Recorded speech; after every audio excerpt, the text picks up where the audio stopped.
प्यारे दोस्तों, एक लड़की की शादी एक बंदर से हुई। यह एक सत्य वाकया है जो शायद आपने पहले कभी नहीं सुना होगा।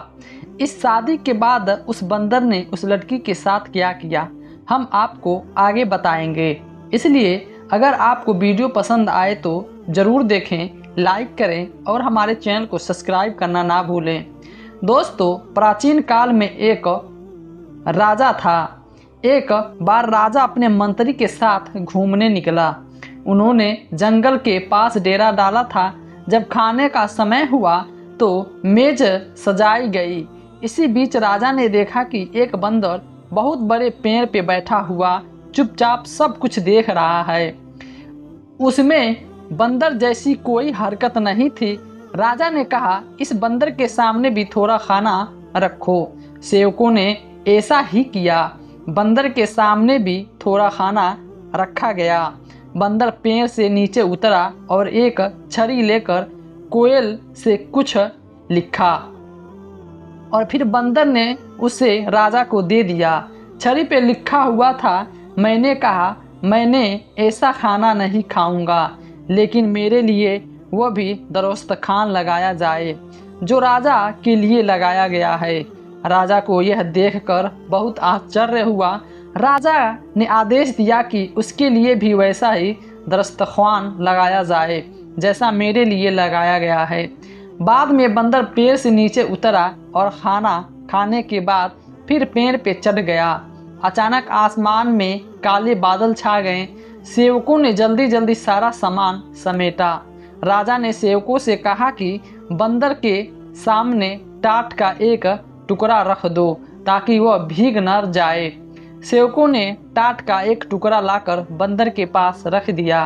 बंदर ने टिकरी पर कुछ लिखकर राजा को दे दिया। उस पर ऐसा लिखा था, मानो यह तंबू राजा के लिए है, मेरे लिए भी कुछ ऐसा ही तंबू लगाया गया है, फिर मैं भी आ जाऊंगा। राजा के कहने पे बंदर के लिए भी ऐसा एक तंबू लगाया गया है। इसी बीच बारिश होने लगी और बंदर पेड़ से नीचे उतर आया। वह नीचे उतरकर अपने तंबू के अंदर चला गया।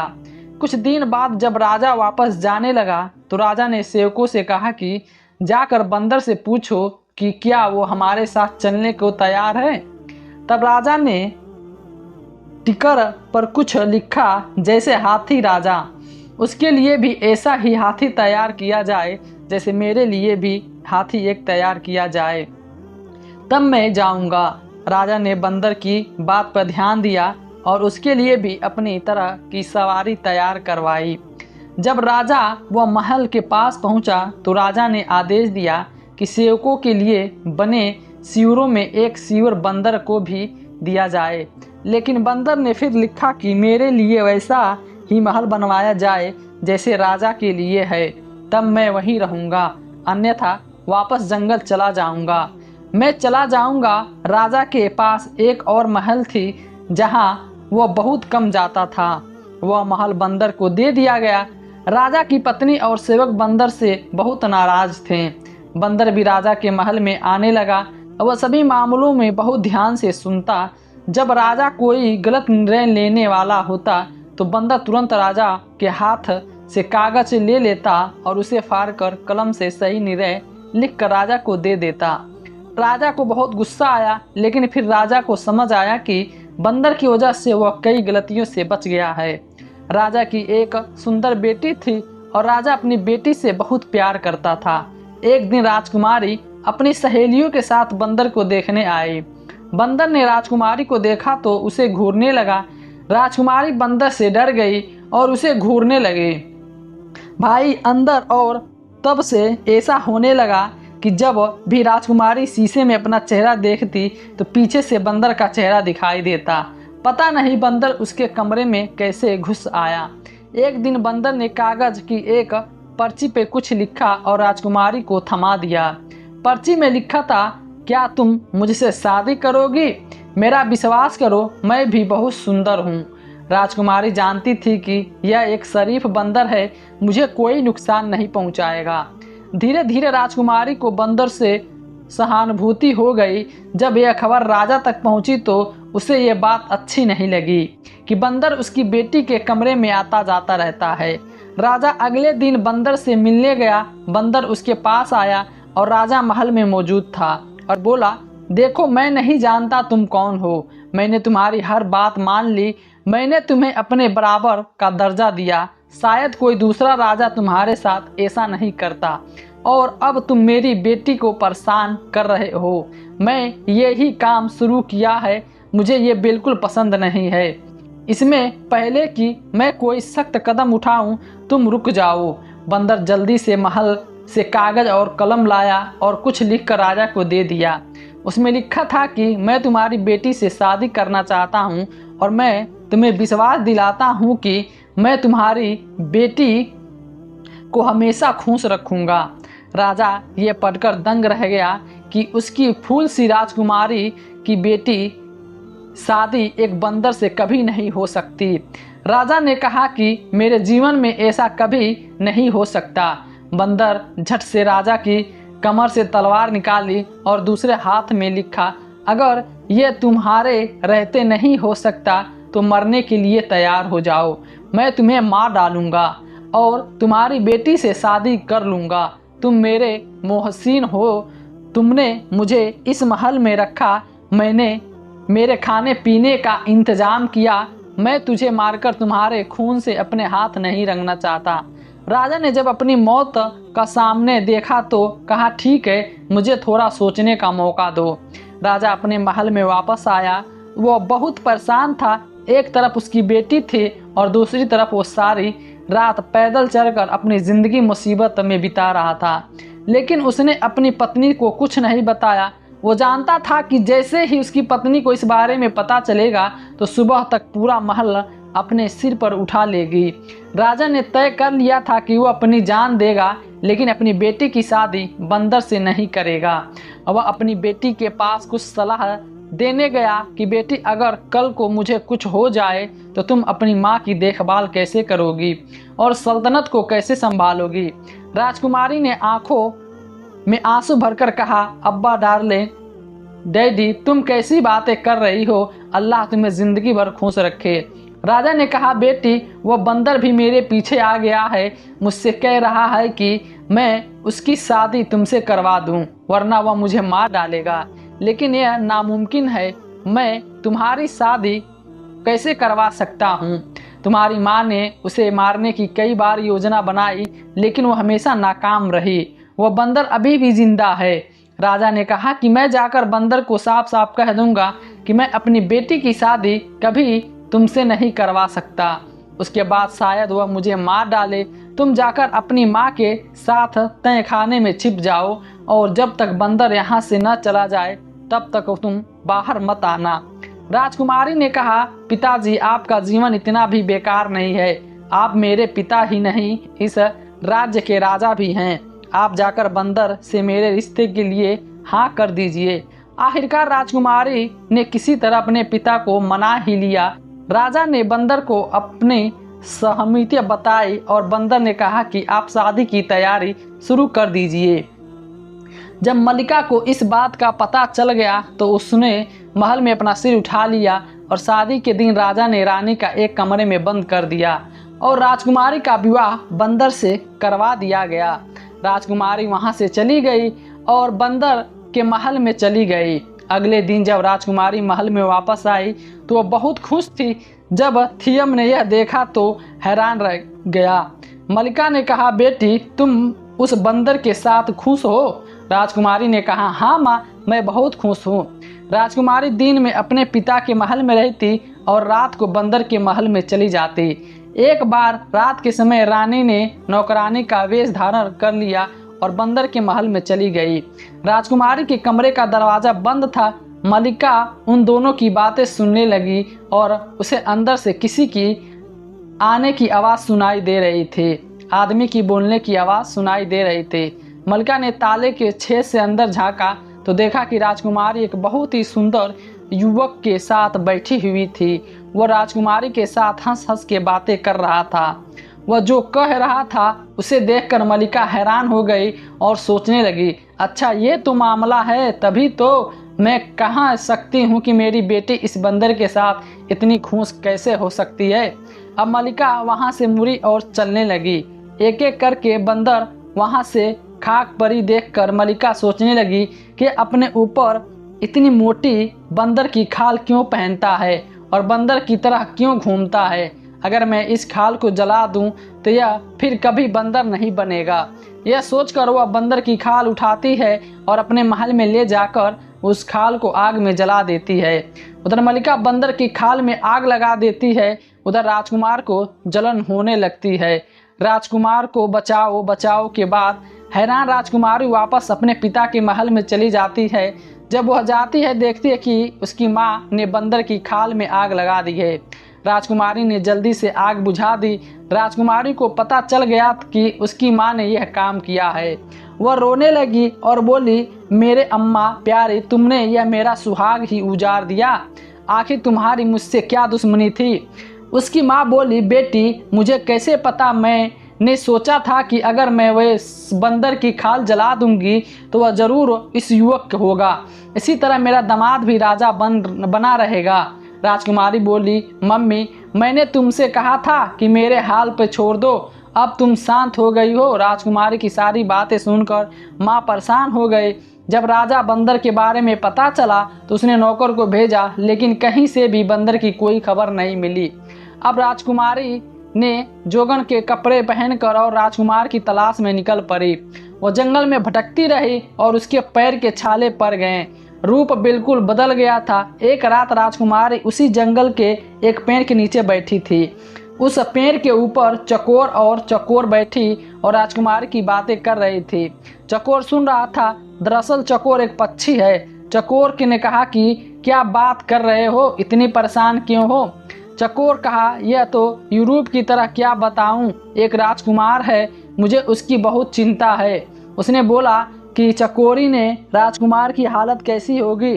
चकोरी ने क्रुद्ध और राजकुमार के बारे में जान गई, लेकिन उसका पूरा शरीर जल गया। चकोरी बोली, अरे चकोरी, इस बारे में चंदन खींचकर 40 दिन तक सुबह शाम राजकुमार पे लगाए जाए तो राजकुमार के सारे घाव ठीक हो जाएंगे। राजकुमारी समझ गई कि ये मेरे राजकुमार की बात कर रही है। चकोरी सुबह होते ही चकोरी उड़ गई। राजकुमारी ने उसे सारी धड़कनें इकट्ठी की और डॉक्टर का वेश धारण करके यूरोप की चली गई। कुछ मील दूर राजकुमारी को एक शहर दिखाई दिया। जिस शहर में मैं आई बहुत खूबसूरत था, लेकिन वहाँ हर तरफ उदासी थी। वहाँ के लोग बहुत परेशान थे और अपने अपने काम में लगे हुए थे। राजकुमारी को इस बात की चिंता थी कि उसे कौन परेशान कर रहा है। उसने कारण पूछा तो सभी ने बताया कि उनका राजकुमार की हालत बहुत खराब है। राजकुमारी ने बाजार से चंदन और अन्य औषधियाँ खरीदी और आवश्यकता सामान खरीदने के बाद राजकुमारी राजमहल पहुंची और पहरेदार से कहा कि जाकर कहो राजा से हिमालय की पहाड़ियों से एक हकीम राजकुमार का इलाज करने आया है। पहरेदार दौड़ा दौड़ा राजा के पास गया और राजा ने कहा उसे तुरंत बुलाकर लाओ। राजा ने देखा कि यह तो अभी भी जवान है, यह राजकुमार का इलाज कैसे करेगा। इतने बड़े बड़े हकीम और चिकित्सक इसे ठीक नहीं कर सकते कि राजा ने कहा तुम क्या करोगी। सभी बड़े बड़े हकीम और वैद्य हार गए हैं। राजकुमारी ने कहा अगर राजकुमार 40 दिन में ठीक नहीं हुआ तो मेरी सजा जो करना वो कर लेगी। यह सुनकर राजा ने खुशी हुई और हाँ कर दी और एक कमरा चाहिए ताकि मैं दिन रात राजकुमार की देखभाल कर सकूं। राजा के आदेश पे राजकुमारी को राजकुमार के बगल वाला कमरा दे दिया गया। राजकुमारी ने इलाज शुरू कर दिया। 1 महीने के अंदर राजकुमार पूरी तरह ठीक हो गया, लेकिन घाव अभी भी थोड़े कच्चे थे। चकोरी और चकोरा ने करीब 40 दिन बाद की इसी तरह राजकुमारी की यह 40 दिन का फैसला किया और इनाम की तैयारी हो चुकी थी और राजकुमार डॉक्टर का बहुत आभारी था। लेकिन हुआ यह कि 40वें दिन राजकुमारी ने राजकुमार के शरीर पर लेप लगाया और वहां से चली गई और अपने महल में वापस आ गई। वहां से लौटने से पहले राजकुमारी ने राजकुमार का अभिवादन किया। उसने उसे अंगूठी जरूर उधार ली थी और राजकुमार की अंगूठी अपने साथ लेकर अपने पिता के महल में वापस आ गई। राजकुमार को पता नहीं था कि तभी चला कि राजकुमार का स्वास्थ्य की जांच के लिए महल से बहुत सारी तैयारियां चल रही थी, लेकिन डॉक्टर का कहीं भी कोई पता नहीं था। राजकुमार बहुत चिंतित था और राजा भी हैरान था कि यह कैसा डॉक्टर है, बिना डॉक्टर के भी यह कैसा डॉक्टर है। राजकुमार चुपचाप पैसे मांगे और चला गया। जब वह पूरी तरह से ठीक हो गया तो उसे अपनी नई दुल्हन की याद आई और वह अपने ससुराल चला गया। उसने राजसी वापस वस्त्र पहने हुए थे, लेकिन उसे बड़े आदर के साथ महल में बिठाया गया और राजा को सूचना दी गई। आने से पहले ही राजा अपनी बेटी के लिए शोक में डूबा गया। राजकुमार बूढ़ा हो चुका था। उसने बहुत निम्रता से राजा को सलाम किया। तब राजा ने कहा, बेटा तुम कौन हो? राजकुमार, तुम कहाँ से आए हो? तुम मेरे जैसे दिखते हो, लेकिन मैं तुम्हें नहीं जानता। मैं और तुझे पहले कभी देखा भी नहीं। राजकुमार ने कहा, मेरे मोहसिन, भले ही तुम मुझे नहीं जानते हो, लेकिन मैं तुम्हें कभी नहीं भूल सकता। मैं तुम्हें अच्छी तरह से जानता हूँ। वास्तव में मैं ही वो बंदर हूँ जिसे तुमने अपना कहा था। मुझे अपने बराबर का दर्जा दिया था, मुझे अपने महल में रखा, मुझे खिलाया और अपनी बेटी से मेरा विवाह किया। राजा ने खुशी और आश्चर्य से देखा, बेटा यह कैसे संभव है? राजकुमार ने कहा, मैंने तुम्हें अपनी कहानी या बाद में बताऊंगा, पहले मुझे बताओ मेरी दुल्हन कहाँ है? राजा ने कहा, बेटा तुम्हारे जाने के बाद वह उसी महल में अकेली रहती है। राजकुमार खुशी खुशी वहां दौड़ा। वह महल के अंदर गया। राजकुमारी फूल की तरह बैठी थी, उसका चेहरा मुरझाया हुआ था। राजकुमार को अपने सामने देखकर न केवल राजकुमारी बल्कि राजकुमार भी उसके पास आया और बोला, हाँ राजकुमारी, तुम्हारे प्यार ने मुझे यहाँ तक पहुँचा दिया है। तुम्हारी माँ ने मुझे मारने की कोई कसर नहीं छोड़ी, उसने मेरा पूरा शरीर जला दिया। यह स्वरूप कुछ भी नहीं ले गई अंगूठी के अलावा। वह चुपचाप वहाँ से चला गया। राजकुमारी ने उस अंगूठी दिखाई और पूछा, क्या यह तुम्हारी अंगूठी है? राजकुमार ने कहा, हाँ, लेकिन यह तुम्हारे पास कैसे आई? कहानी सुनाते हुए राजकुमारी ने कहा, मेरी माँ भी तुम्हारी दुश्मन नहीं थी। जब मेरी माँ ने तुम्हें मनुष्य बनते देखा तो उसने बंदर की खाल जला दी, वरना ऐसा ही होता या तुम भी बंदर बन जाओगे। राजकुमारी ने कहा, इसमें तुम्हारा भी दोष है कि तुमने मुझे बंदर बनने का कारण कभी नहीं बताया, नहीं तो मैं अपनी जान से भी ज़्यादा उसे खाल की रक्षा करती। राजकुमार ने कहा, दरअसल मुझे तुम्हें ये सब बातें बताने का मौका ही नहीं मिला। करीब 1 साल पहले की बात है, जब मैं शिकार के लिए निकला था तो मेरे साथ नौकर भी थे। मैंने जंगल में एक हिरन देखा, मैंने उस पर तीर चलाया और हिरन मेरी नज़रों से ओझल हो गया। उस हिरन की तलाश में मैंने निकल पड़ा। मैं इतनी दूर निकल गया कि मेरे साथ के लोग सब पीछे छूट गए। मैं अपने साथियों से अलग हो गया था। मैंने देखा कि सहरा के पास एक बूढ़ा आदमी बैठा था, उसके पास एक 12 साल का बच्चा भी बैठा था। वह आदमी रो रहा था, बच्चा पैर से खून बह रहा था। वह बूढ़ा व्यक्ति रो रहा था और उस व्यक्ति को कोस रहा था जिसने उस बच्चे के ऊपर तीर मारा था। मुझे देखकर बूढ़ा व्यक्ति गुस्से में बोला कि तू इंसान है या बंदर? मैंने तुम्हें छुपा हुआ नहीं देखा। उसने कहने में देर थी कि वह तुरंत इंसान में बंदर बन गया। अब जंगल में भटकते हुए मुझे कई जगह नहीं मिली। उसके सांप और मेरी हालत के कारण इतना परेशान हो गया। मैंने उसके पैर पकड़ लिए और रोते हुए माफ़ी मांगी। मेरी हालत देखकर बच्चे को मुझ पे दया आ गई। उसने अपने दादा से कहा, दादाजी, जब कोई व्यक्ति अपनी गलती स्वीकार करता है तो उसे माफ़ कर देना चाहिए, हमें उसे माफ़ कर देना चाहिए। जब लड़के ने बहुत जिद की तो बूढ़े व्यक्ति ने कहा, देखो, इससे सीखो, तुमने उसके साथ क्या किया और वह तुम्हारी सलामती मांग रहा है। खैर, मैं अपना सांप वापस लेता हूँ, लेकिन उसे कम कर सकता हूँ। तू हमेशा बंदर ही रहेगा। जब कोई लड़की तुझसे हमदर्दी जताएगी और तेरे विवाह के लिए कहेगी, जब तू तैयार हो जाएगा तब तू अपनी मूल अवस्था में लौट आएगा। यदि तू 1 वर्ष से पहले विवाह कर लेता है तो तू केवल अपनी पत्नी के सामने ही मनुष्य के रूप में आ सकेगा। मुझे वहाँ से आने के लिए विवश होना पड़ा। अपने महल में भी वापस नहीं जा सकता था। मेरे पास कोई था और जाने के लिए कोई जगह नहीं था। मैं 6 महीने तक जंगल में भटकता रहा। उसके बाद जंगल में मुझे तेरे पिता मिले, जो मुझे वहाँ से अपने साथ महल ले आए। फिर राजा ने तेरा विवाह मेरे साथ करवा दिया और आगे भी तू सारी बातें अच्छी तरह जानती है। राजकुमार की बातचीत अभी समाप्त भी नहीं हुई थी कि मलिका और राजा ने पूरी बातचीत सुन ली थी। मलिका ने राजकुमार से क्षमा मांगी और राजकुमार ने मलिका को क्षमा दे दिया और उसे कहा, हमारा कोई बेटा नहीं है, अब तू मेरे साथ रहेगा। राजकुमार ने कहा, अब मुझे अपनी दुल्हन को लेकर अपने महल जाना है और उसे अपने पिता से मिलवाना है, लेकिन मैं तुमसे वादा करता हूँ कि मैं तुम्हारी मदद नहीं करूँगा, मैं ज़रूर आता रहूँगा। उसके बाद राजकुमार अपनी दुल्हन को लेकर अपने पिता के पास गया और फिर दोनों खुशी खुशी अपनी जीवन जीने लगे। दोस्तों, उम्मीद है कि आपको यह कहानी पसंद आई होगी। मज़ीद ऐसी घटना सुनने के बाद कृपया आवाज़ को चैनल को सब्सक्राइब जरूर करें।